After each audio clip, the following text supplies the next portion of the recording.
Muhammadin qala sya'ir innal hawa, bahwa sesungguhnya hawa nafsu, lahwal hawa, yakni yang adapun itu nafsu, lahwal hawa yakni adapun itu nafsu, bi'aini lahawan ialah kehinaan, bi'ainihi dengan kehinaannya barang yang hina, paling hinanya barang yang hina. Wa shari'u, adapun dasarnya, kulli hawan, dari seluruh hawa, shari'u hawani ialah dasarnya kehinaan. Jadi ini merefresh ingatan kita tentang minggu lalu, tema kita tentang minggu lalu. Jangan sampai kita menghinakan pencarian kita, pencarian ilmu kita dengan alasan hawa nafsu. Misalnya, jangan sampai merendahkan pencarian ilmu kita dengan meniatkan hanya untuk mencari kerja, mencari harta yang berlimpah, mencari kedudukan sosial karena gengsi sosial dan lain sebagainya, dan berbagai macam hal lainnya yang lebih condong kepada hawa nafsu.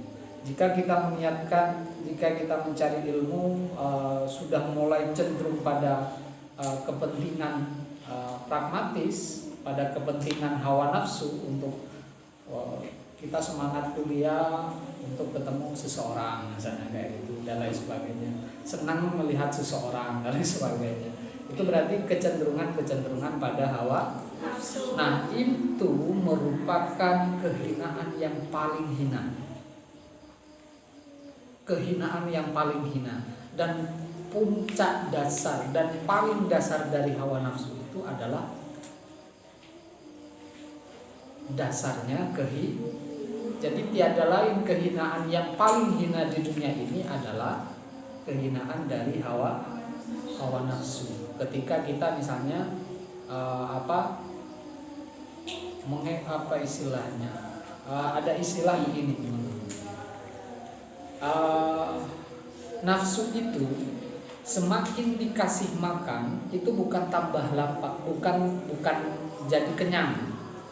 Kalau teman-teman makan habis itu kan kenyang, pasti nggak mau makan lagi.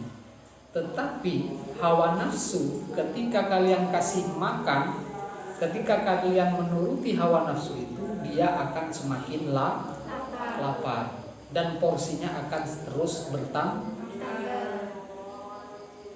Hari ini hanya wibah dikit aja, besok itu pasti pengen wibah lebih banyak lagi.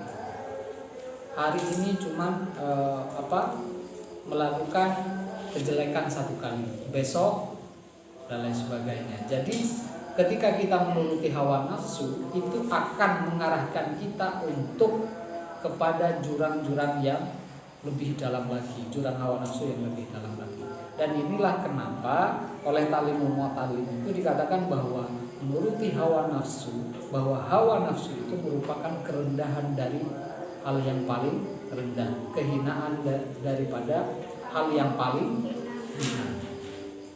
Itu hawa nafsu. Makanya jangan sampai hal yang istimewa ini, kesempatan kalian belajar, kesempatan kalian mencari ilmu, jangan dihinakan dengan kepentingan hawa nafsu. Kalau memang di satu sisi itu kita tidak bisa memungkiri, setiap manusia itu pasti ada keinginan yang lebih condong pada hawa nafsu, yang membuat kita semangat belajar karena dorongan hawa nafsu juga, ya kan kadang-kadang.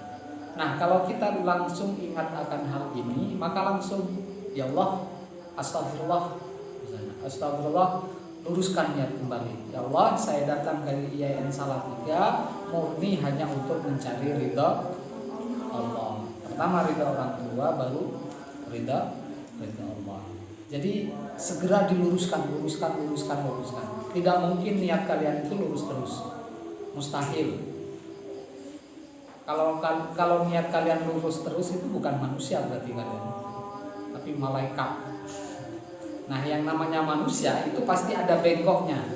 Siapa pembengkoknya? Hawa nafsu. Makanya kita harus senantiasa berperang melawan hawa nafsu. Makanya ayat itu yang mengatakan itu bahwa musuh yang paling besar itu adalah dalam diri kita, yaitu hawa nafsu.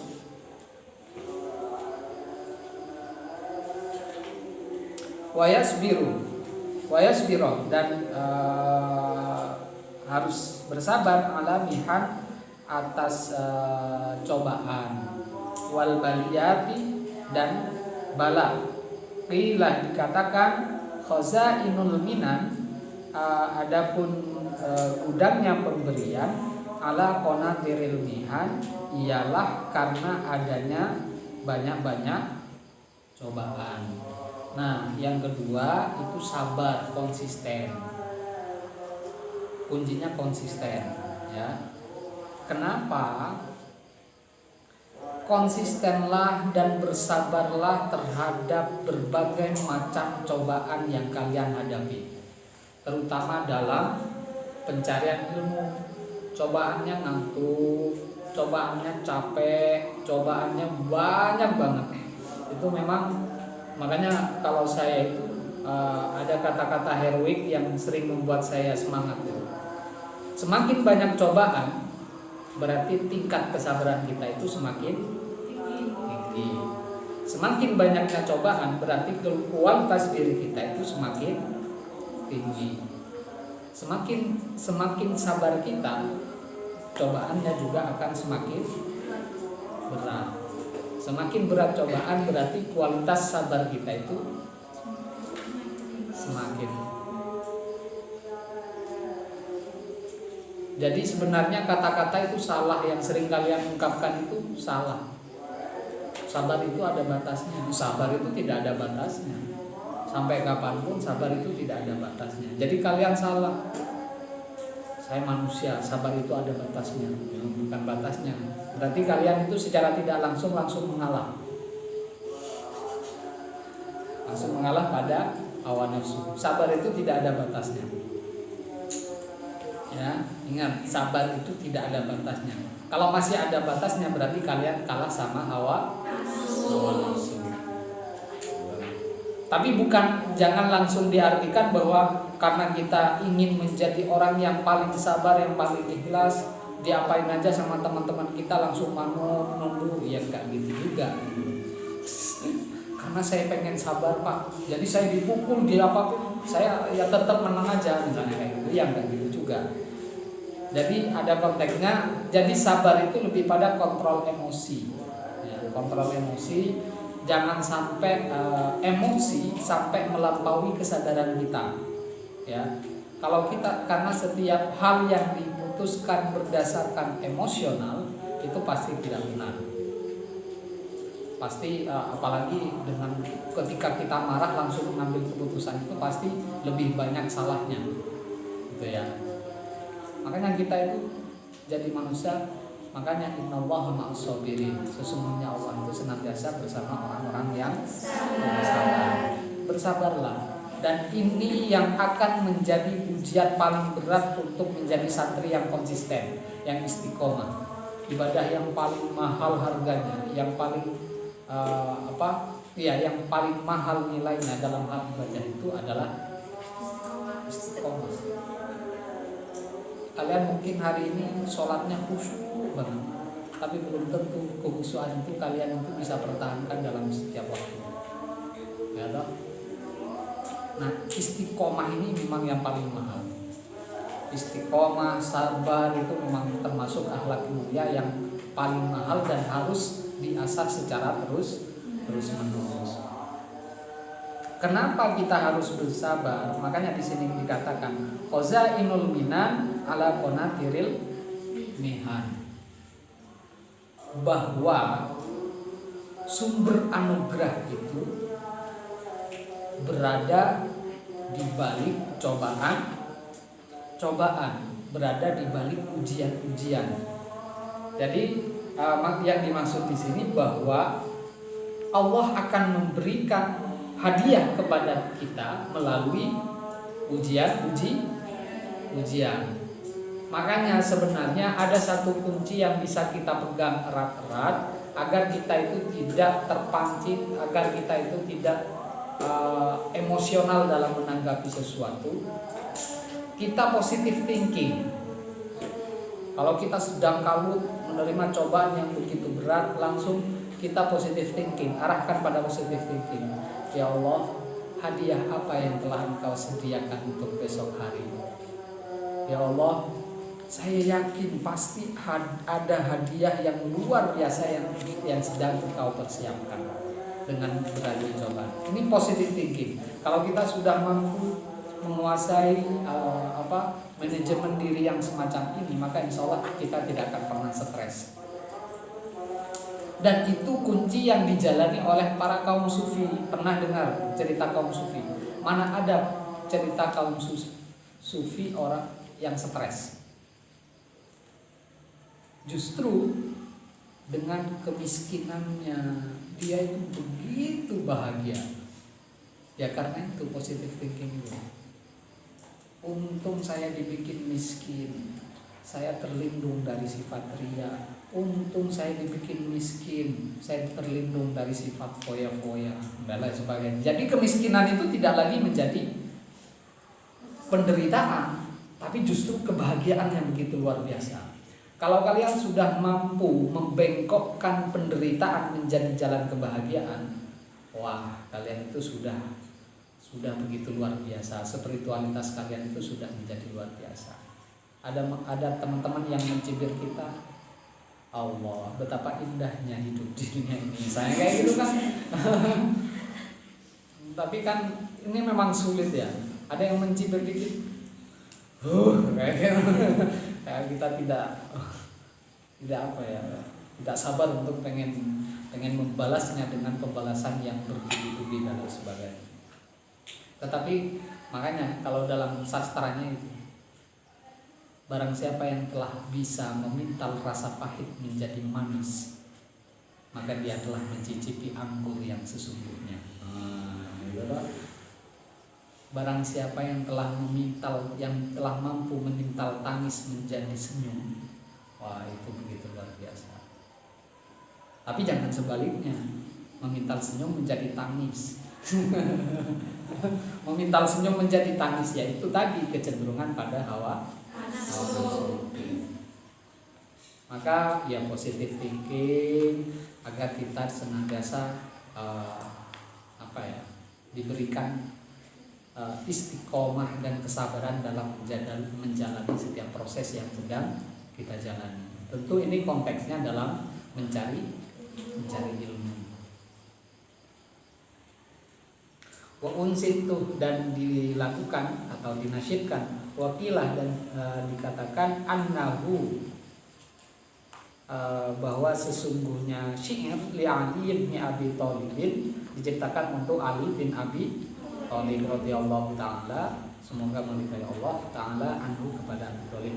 Ala, ingatlah kalian ya, la tanalul ilma, kamu tidak akan mendapatkan ilmu illa bisyittatin, kecuali dengan berapa? 6 perkara ya. Saumbika, akan aku jelaskan kepadamu majmu'iha, dari kumpul dari kumpulannya, dibayanin dengan penjelasan. Dukain, yang pertama cerdas, wahirsin, toma, wastibarin, dan sabar, yang nomor 3 sabar, wabulughatin, dan punya bekal, wa irsyadi ustadin, dan apa? Nasihat guru, watuli zaman, dan sepanjang zaman atau sepanjang masa. Dan ini yang sering dicontoh oleh mahasiswa legend ini. tulus zaman. Makanya mereka itu sampai menuntaskan 14 semester. Padahal cuma alibi. Saya mengikuti taklimul muta'allim, Pak. Apa? Tulus zaman. Kadang cuma alibi. Ini syarat kalian, ya, syarat untuk mencari ilmu, untuk mendapatkan ilmu yang bermanfaat, yang barokah dan lain sebagainya, itu ada 6. Pertama, cerdas. Saya tanya, adakah di antara kita yang tidak cerdas? Tidak ada. Semuanya itu memiliki kecerdasan. Meskipun dalam ilmunya dibagi-bagi, ada kecerdasan intelektual, ada kecerdasan spiritual, ada kecerdasan emosional, ada kecerdasan sosial dan lain sebagainya. Tetapi semua potensi itu ada dalam diri manusia. Coba, adakah di antara kalian yang murni ingin berbuat jahat? Ada enggak? Enggak ada toh. Cuma kenapa kalian bisa menjadi jahat? Karena kadang kalian itu terlalu egois, mencintai diri sendiri, terlalu berlebih mencintai diri sendiri sehingga tidak memperdulikan orang lain. Terlalu mencintai diri sendiri, ingin memuaskan, ingin mendapatkan apa yang diinginkan oleh diri kita sendiri dengan mengorbankan orang lain. Dan disitulah tercipta kejahatan bagi orang lain. Memenuhi hak itu kan, menuntut hak itu kan ada batasnya. Batasnya apa? Agar asal tidak bertentangan dengan hak orang lain. Makanya setiap manusia itu memiliki kecerdasan. Potensi dasar dari diri manusia itu adalah kecerdasan dan kepintaran. Baik, itu potensi dasar manusia itu baik. Cuman dikasihlah cobaan oleh Allah, dimasukkan hawa nafsu dalam diri manusia. Agar apa? Mereka teruji. Kenapa malaikat nggak dikasih nafsu? Kenapa malaikat putih aja jalannya, ya kan? Yaitu tadi kembali ke pembahasan kita awal. Kenapa manusia itu dikatakan makhluk yang paling sempurna? Karena yaitu tadi ada 2 dimensi yang saling tarik menarik, dan hal itulah yang membuat manusia terus bergerak, bahkan kemuliaannya melampaui malaikat. Tapi juga ada yang tidak mampu melewati ujian itu dan terjerembab pada hawa nafsu, maka bisa dikatakan nanti bisa mengantarkan manusia itu lebih jin daripada jin, atau lebih setan daripada setan. Setan itu hanya membisiki, kalau manusia sampai bisa membunuh, itu berarti kan lebih kejam kan. Manusia itu, makanya sebenarnya potensi besar dalam diri manusia yaitu setiap manusia itu sebenarnya potensinya baik. Dan manusia itu punya kecerdasan. Satu hal yang paling menandai kecerdasan manusia itu adalah anugerah akal. Ini yang harus kita, kenapa kalian harus menuntut ilmu dari lahir sampai meninggal, sampai wafat itu karena kalian harus mengasah akal itu. Terus yang kedua, wahirsin, tomak. Tomak dalam apa? Bukan tomak dalam harta. Kalau tomak dalam harta itu kan rakus, ya, bukan tomak dalam harta. Dan inilah sifat tomak yang paling mulia. Maksudnya bukan di antara tomak-tomak yang lainnya. Tamak terhadap ilmu itu bagus ketimbang tomak terhadap harta.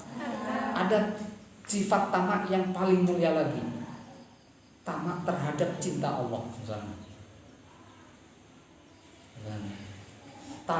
Tamak terhadap ridha Allah.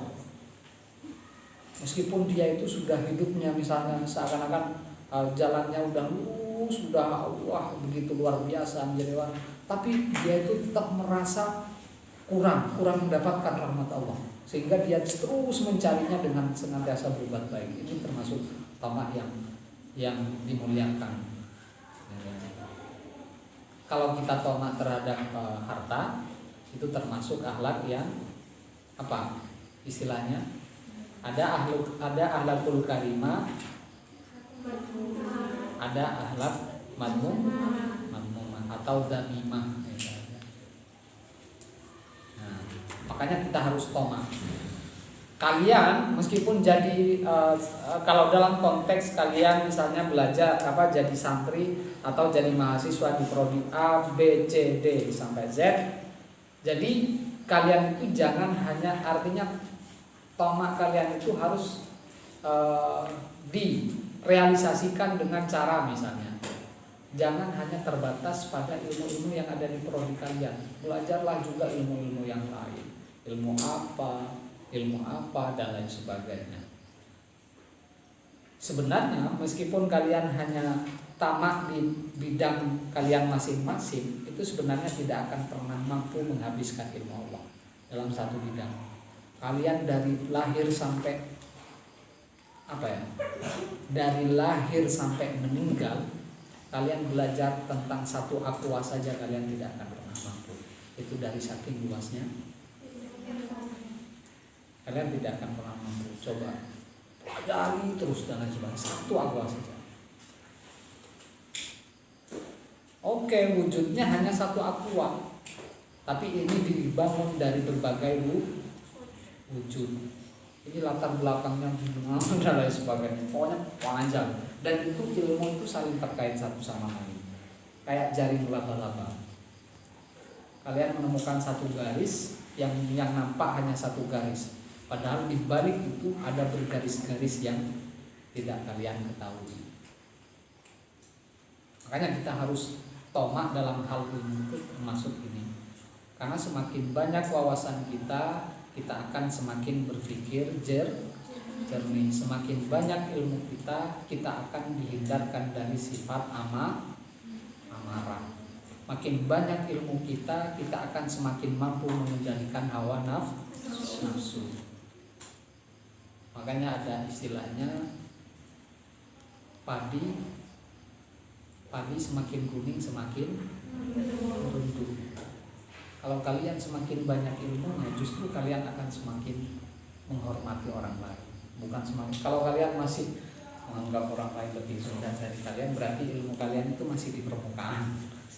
Kayak orang belajar karate itu loh, baru 2 latihan langsung dia berjalan di jalan, setiap temannya kayak mau ditendang, mau dipukul. Saya udah belajar karate, jangan macam-macam, kan kayak gitu loh. Berarti itu masih sabuknya itu masih belum nyampe sabuk pertama. Jadi kalau kalian masih sombong dengan ilmu kalian, itu tanda bahwa ilmu kalian itu belum seberapa. Tapi kalau kalian semakin menghargai orang lain, semakin gampang, semakin bisa mengontrol emosi dan lain sebagainya, itu tanda dari tambahnya wawasan kalian. Terus yang selanjutnya, wastibarin, dan sabar atas ujian. Ini yang paling penting, sabar ujian, sabar dengan positif thinking tadi. Wabulwatin, dan punya modal. Ya, yang paling minimal modal yang penting bisa menyambung hidup lah. Yang paling penting itu bisa kalian masih bisa menyambung energi untuk belajar. Itu modal. Modal itu tidak perlu banyak, ratusan juta dan lain sebagainya misalnya. Yang penting kalian masih bisa hidup, masih bisa makan. Kalau cowok itu bukan hanya masih bisa makan, yang penting masih bisa ngopi dan rokok, wah pikiran tenang. Jadi modal itu tidak istilahnya modal itu tidak sebanyak yang kita bayangkan. Sebenarnya cukup. Nah, kalau dalam konteks kuliah ya mungkin mampu bayar SPP. Kalau tidak mampu mendapatkan beasiswa. Artinya modal ini banyak hal, bukan hanya bersifat ekonomi. Modal itu juga bisa berupa bantuan dukungan orang tua dan lain sebagainya. Kalau kita mampu memanfaatkan modal-modal yang ada di sekitar kita, insya Allah kita akan lancar dalam mencari ilmu. Kalau teman-teman tahu, saya dulu kuliah S1 itu modal nekat. Modal saya nekat.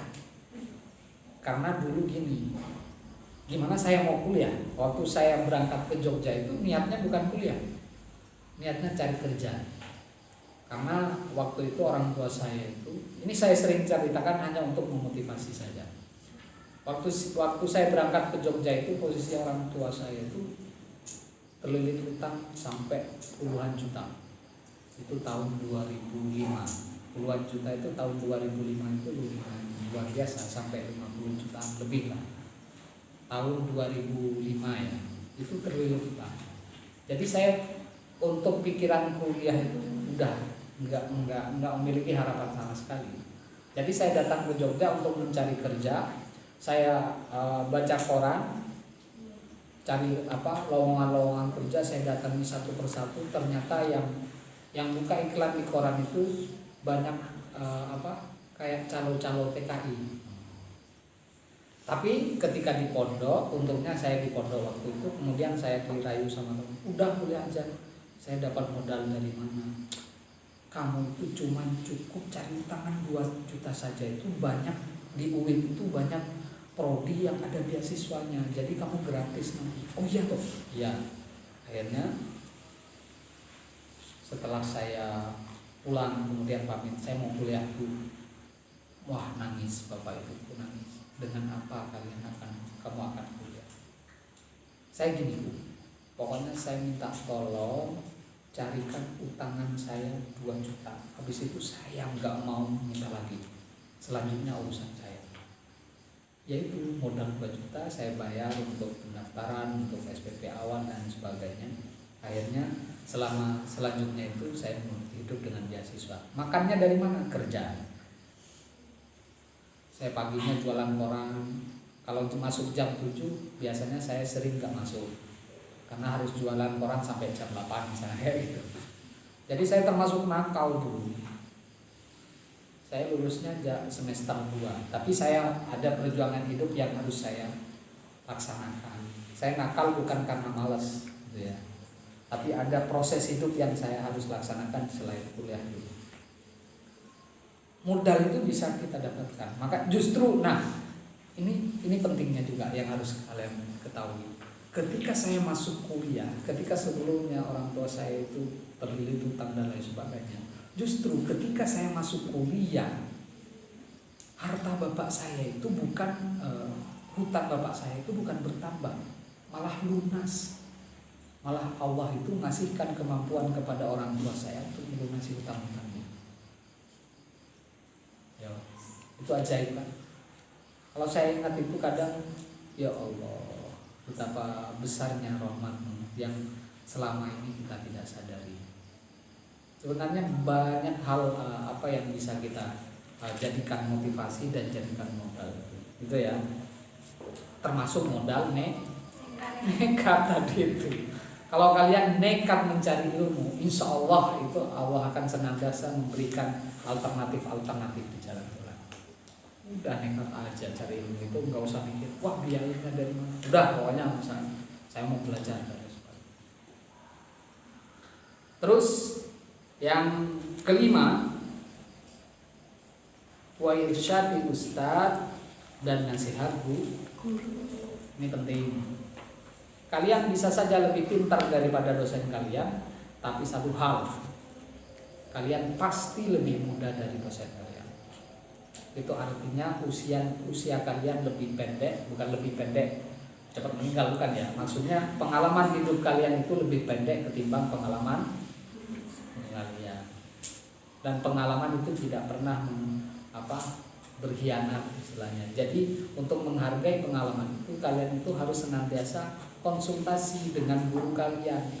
Ingatlah nasihat guru kalian yang sudah pernah mengalaminya lebih dulu.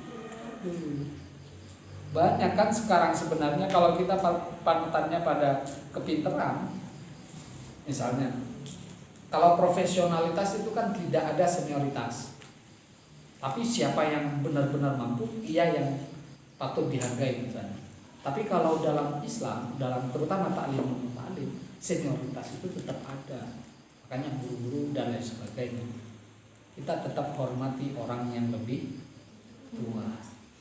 Apapun dia, meskipun dia tidak pernah sekolah tinggi, mereka pengalaman hidup mereka itu sudah lebih banyak daripada kita. Makanya termasuk apalagi ini guru, dengarkan nasihat guru. Kalian itu harus senantiasa bukan cuma dengarkan, kalian cari. Kalau ada suatu permasalahan, datanglah kepada dosen kalian, kepada guru kalian, minta nasihat, ya, konsultasi. Jangan hadapi kebingungan kalian itu jangan hadapi sendirian. Apalagi dihadapi di kos-kosan sendirian sambil telentang melihat atap, lama-lama senyum-senyum sendiri gara-gara nggak mampu. Makanya nasihat guru ini waktu zaman dan sepanjang zaman. Bukan ini sebenarnya bisa tafsirannya tafsirannya itu luas. Sepanjang zaman itu juga bisa setiap ruang. Karena setiap kita hidup itu pasti akan melintasi ruang-ruang yang berbeda, tempat-tempat yang berbeda. Dimanapun kalian berada, tetaplah menjadi santri. Dimanapun kalian berada, tetaplah menjadi mahasiswa. Yang apa? Yang senantiasa belajar dan belajar. Kalian besok kelak hidup bareng suami kalian, belajarlah jadi ibu, jadi istri yang baik. Ada anak, belajarlah untuk menjadi ibu yang baik. Ada cucu, belajarlah menjadi nenek yang baik, bukan kakek yang baik ya. Salah ya? Ya nggak apa-apa kalau kalian mau belajar jadi kakek yang baik, nggak apa-apa. Nah, belajarlah. Jadi setiap ruang, setiap waktu jadikan media pembelajaran bagi kita. Ilmu itu bukan hanya ada di dalam buku. Di dalam buku yang kita baca, dalam kitab yang kita baca itu hanya setetes saja dari keluasan ilmu Allah itu. Ya, termasuk kalian misalnya sandal kok semakin hari semakin tipis ya. Misalnya kenapa? Coba kalian telusuri itu ya, teliti ya coba ya. Kenapa ya sandal saya? Tapi kok yang tipis itu hanya bagian tumitnya aja. Nah, misalnya coba diteliti. Kenapa? Oh ternyata beban di saya, di tubuh saya itu tumpuan berat paling beratnya ke tumit. Oh pantesan tumit yang paling tipis. Semakin tinggi tekanannya akan semakin keras gesekan dengan tanahnya. Semakin keras gesekan dengan tanahnya berarti sandal kita akan semakin tipis. Itu hukum fisika, kimia fisika ya. Fisika. Kita itu belajar ilmu hidup itu luar biasa. Kalau kita mau menelusuri. Kalian yang berkacamata, coba pelajari. Kenapa ya? Dengan kacamata kok pandangan kita itu tidak menjadi kabur? Yang kacamata min. Betapa hebatnya ilmu Allah itu ya. Coba bayangkan kalau nggak ada ilmu yang menerangkan tentang lensa ini. Ya betul bisa diukur seberapa minnya mata kita kan gitu loh. Nah, itu banyak masker misalnya kita pelajari juga. Atau apalagi kotak sene. Kalau dulu cari pelajaran itu kalian tidak akan pernah bisa sampai menguasai seluruh ilmu yang ada di dalam ini. Terus selanjutnya kita lanjut. Tulus zaman itu setiap saat, setiap waktu, pokoknya sampai kita menghembuskan nafas terakhir, jangan pernah bosan untuk belajar. Itu tulus zaman. Wa amma ikhtiyarus syari, adapun memilih teman, Fayam bagi maka pantas ayyatarul mujidah hendaknya memilih teman yang bersungguh-sungguh, wal wara dan wara, wa sahibat tabi'i dan punya watak al mustaqimi yang istiqomah, wa sahibat tabi'il mustaqimi yang berwatak istiqomah, wal mutafahimi dan faham, dan mudah faham, wa yafirra dan menghindari siapa tolib minal kaslani dari sungkan atau malu ya, waskaslani dari sungkan atau malu, wal mu'attili dan dari nganggur itu tidak ngapa-ngapain ya. Dan termasuk pelampiasan nganggur kadang itu kan kadang main game, lihat status WA, per WA ngecek Instagram, Instagram ngecek TikTok, baru TikTok YouTube, dari YouTube pindah ke Facebook, baru pindah ke WA lagi.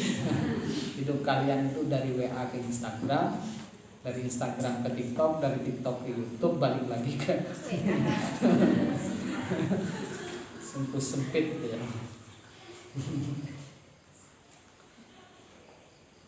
Wal mu'attili dan dari wal mu'attili dan dari nganggur, wal miksari dan nganggur, wal mu'attili wal miksari, wal mu'attili dari nganggur wal miksari dan banyak omong ya. Wal mufsidi dan membuat kerusakan, wal fattani dan memfitnah, tukang fitnah, tukang mengada-ada ya. Nah ini adapun memilih teman hendaknya kita memilih yang teman yang bersungguh-sungguh. Jadi kita melakukan penilaian terlebih dahulu lah. Artinya penilaian paling standar dulu lah. Kita itu diminta untuk juga, tapi bukan pilih teman juga istilahnya ya. Terutama dalam konteks belajar. Ini dalam konteks belajar kalian itu pasti punya pandangan siapa yang serius belajar, kan gitu ya. Maka dekatilah orang itu kalau kalian juga pengen serius belajar. Siapa yang sering main TikTok? Kalau kalian pengen main TikTok maka dekatilah orang-orang yang senang main TikTok dan sebagainya. Makanya teman itu akan berdampak terhadap perubahan diri kita. Kenapa kita diminta untuk memilih teman dalam hal belajar ini? Karena teman itu akan berdampak banyak terhadap perubahan diri kita. Carilah yang bersungguh-sungguh, yang warok, benar-benar menjaga diri orangnya, terus yang memiliki sifat istiqomah, yang konsisten. Ini termasuk kalau kita mencari ilmu, pilihlah tipe-tipe teman yang semacam ini, yang cepat, yang paham, yang cerdas tadi itu, yang kalau kita ngobrol itu nyambung, ngobrol gimana? Kalau dia ngobrol itu kita paham, wah ini berarti tipe-tipe orang yang cerdas, artinya yang bisa kita ajak diskusi. Nah, itu termasuk cara memilih teman. Tetapi hindarilah teman-teman yang memiliki sifat malas, mondar-mandir, raja hanya HP-an, terus di kamarnya dan sebagainya. Seakan tiada hari tanpa Android, ya. Tiada detik tanpa Android dan lain sebagainya misalnya. Wal mu'attili dan nganggur, ya jangan hindarkan gini. Biasanya kebosanan datang itu karena kita sering nganggur. Coba kalian kalau nggak ada pekerjaan itu pasti kok bosan ya, gitu. Nggak ada kegiatan, nggak ada kuliah, ngapain ya dan lain sebagainya. Maka hindari sifat nganggur ini, hindari kondisi nganggur ini, karena nganggur itu dampaknya pada kebosanan. Bosan itu dampaknya pada rasa malas. Malas itu dampaknya pada stres. Stres itu dampaknya pada alhamdulillah. Wis paham maksudnya, dampaknya wis paham maksudnya kalian. Makanya hindari rasa nganggur. Kalau kalian merasa kok longgar ya, udah misalnya cari buku apa kayak, cari kegiatan apa kayak dan lain sebagainya. Cari kegiatan yang positif untuk diri kita. Maka hindari sifat nganggur itu, hindari. Gitu ya. Terus wal miksari dan banyak omong. Sebenarnya banyak omong ini tidak artinya jangan sok tahu. Gitu ya. Setiap orang itu seakan-akan menasihati, kamu itu harusnya begini. Ada juga saya punya teman ini, ketika saya ngobrol tentang novel, wah saya dulu tuh pernah nulis novel, hampir mau dicetak.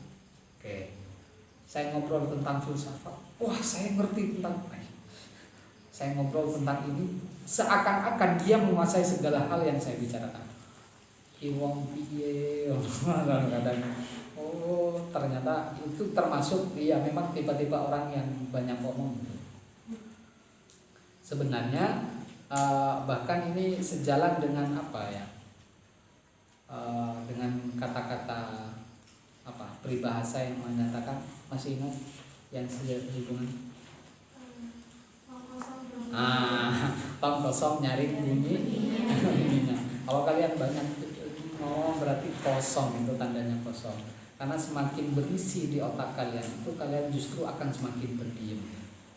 Kalau kalian semakin banyak wawasannya, kalian itu semakin tidak ingin menasihati orang lain. Serius sebenarnya. Beda kalau kita konteks ngaji kayak gini ya. Artinya ketika dalam keseharian kalian itu semakin tidak ingin untuk menasihati orang lain, justru kalian itu lebih banyak ingin dinasihati oleh orang lain. Karena penghargaan kita terhadap orang lain itu juga lebih besar. Meskipun banyak teman-teman yang mengklaim bahwa teman ini tidak baik, justru kita bisa mengambil positifnya dari dia. Ini termasuk orang-orang yang sudah mulai bisa mengontrol emosinya dan wawasannya juga sudah mulai. Terus wal mufsidi, dan bikin rusak. Ketika ada diskusi serius, ada pengacau pasti di situ. Yang bawaannya bercanda terus, tidak pernah serius. Itu termasuk perusak. Apalagi perusak secara kasar dan lain sebagainya. Wal fatan, dan tukang fitnah. Nah, ini yang harus dihindari. Seorang santri sejati, seorang mahasiswa sejati harus menghindari hoax, harus menghindari fitnah. Nah, berpikirlah rasional, ya. Upayakan menemukan kebenaran itu sedalam-dalamnya. Kalau kalian mendapatkan berita, jangan langsung disebarkan, apalagi sampai mengada-ada hal yang tidak ada tapi diada-ada. Untuk misalnya kan kadang banyak ya, biasanya geng gosip gitu ya. geng gosip itu kadang menciptakan sesuatu yang tidak ada, sesuatu yang ada juga. Geng fitnah ini gini, sesuatu yang tidak ada diadakan, sesuatu yang ada dilebih-lebih. Saya punya cerita dulu ya, tetangga ya, namanya netizen 62 kan kayak gitu ya. Netizen 62 kan kayak gitu. Ada satu kejadian di rumah dulu itu di kampung saya. Tetangga rumah saya itu kebakaran kandang sapi. Terus kebakaran ramai, udah mulai sampai ke tetangga-tetangga sekitar, dan yang berdatangan banyak udah mulai. Tiba-tiba satunya datang, wah katanya kemalingan. Waduh. Terus yang satunya katanya dapurnya kebakaran. Pokoknya jadi beda, informasi yang menyebar itu beda-beda semua. Ada yang kemalingan, ada yang dibakar maling atau apa dan lain sebagainya. Jadi memang, nah biasanya hal itu jangan sampai terjadi, jarang terjadi di kalangan santri sejati. Kenapa? Karena dia itu akan bukan introspeksi ya, akan apa istilahnya kalau dalam pencari data kayak intelijen itu apa ya istilahnya, akan mendalami informasi yang kita dapatkan. Ini dari mana, siapa yang bikin ini, kenapa dia bikin ini. Jadi kalian harus kritis menghadapi hal-hal semacam itu. Oke, mungkin tidak perlu banyak-banyak, yang penting masuk, yang penting membuat kita lebih positif, membuat kita lebih baik, membuat kita berubah ke depannya, membuat kita melakukan perubahan-perubahan yang menuju yang lebih baik. Awalnya niatnya nyerong, kemudian kita luruskan. Jadi jangan lupa untuk senantiasa introspeksi diri agar kita itu mampu tetap konsisten dan istiqomah dalam jalan ridho Allah. Carilah ridho Allah dan bukan kepentingan dunia. Oke, mungkin itu yang cukup sampai di sini dulu ngaji kita kali ini. Sampai ketemu lagi di minggu depan. Kurang lebihnya saya mohon maaf. Wallahul muwaffiq ila aqwamit thoriq. Wassalamualaikum warahmatullahi wabarakatuh.